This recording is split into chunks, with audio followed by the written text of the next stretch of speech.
Chris, no, you did not miss the lager pitch question. I believe I was compiling this list the other day. Let me see where you're at. I have them all printed off. Yeah, dude, I've got that coming up. It's gonna be in about a half hour. So yeah. Actually, you know what? I'm throwing caution to the wind. Next question is from Chris S on Instagram. Question for the next live stream. Double batching lagers. Do you brew full volume in one day and pitch accordingly? Or can you brew over 2 days and pitch day one for half volume like you would for ales? Or should you pitch full volume worth day one and top up wort the next day? Great question, man. And I think you hit it on the head. And the conversations that I have had with Imperial, with the folks in the lab at Imperial, I just bought a pitch of yeast for a 30-barrel batch of beer, and it was an ale, and it was Chico, US 05, 001, what have you, American ale yeast Chico. And they recommended that I buy a 15-barrel pitch because I do 15-barrel turns, and I was going to be brewing on consecutive days. So Monday was going to get 15 barrels of wort, and Tuesday was going to get 15 barrels of wort. They recommended me purchasing a standard 15-barrel pitch, and then running into it on the second day with no additional yeast. That worked quite well. Now, there's some differences here, though, when it comes to ale yeast and lager yeast.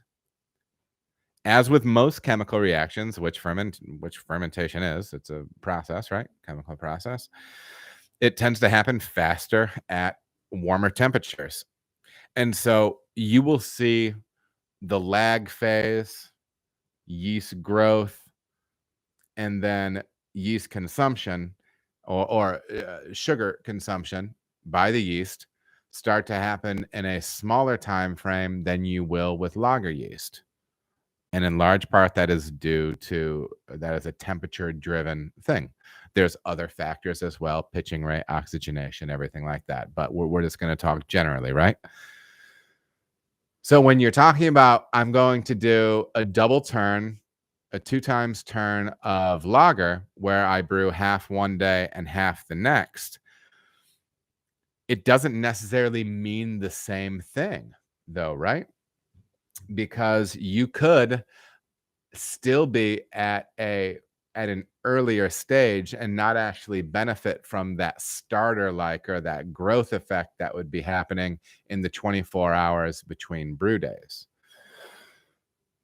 I think you can depend on that happening with your ale strain because it's happening, in the mid upper 60s.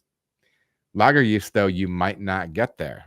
So I personally lean toward getting the full-size pitch.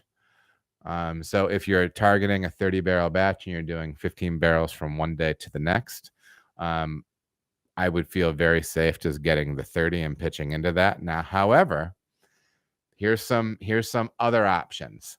If you're feeling gutsy, right? And you can do some digging too. I'd also encourage you to reach out to the yeast lab that you're purchasing from. But I would say there's some options.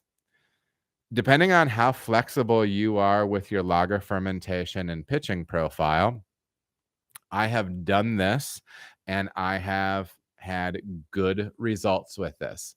With lagers, I have pitched warm.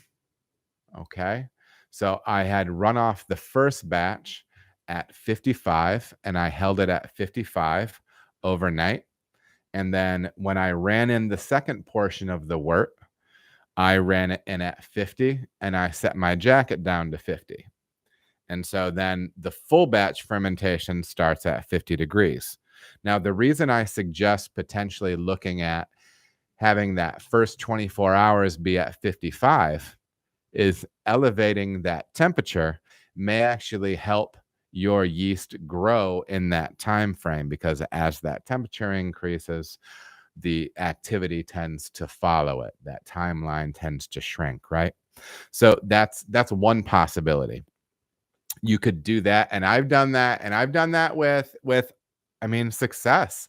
I've had lagers, when metals that I've done with that approach. So it's something to check out.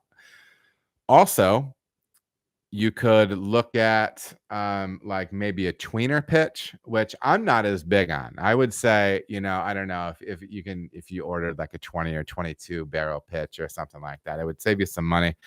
I tend more toward, if you're going to do that with that lager and you're going to try that 15 barrel pitch or something like that, or if you have a pitch that you maybe don't have as much volume as you would optimally like, see if you can run that thing in a little bit warmer on day one and then bring it back down with the second volume of wort on day two. That's my take on that stuff, Chris. So I would actually love to hear what you end up doing and how that worked out for you, because I have had success handling yeast with my lagers that way. So yes, cheers, buddy. All right, everybody, thank you so much for watching. If you feel as if you got any value out of the video, please like and subscribe. There are also other videos that you can watch. They're gonna maybe be over here or over here. Appreciate you watching.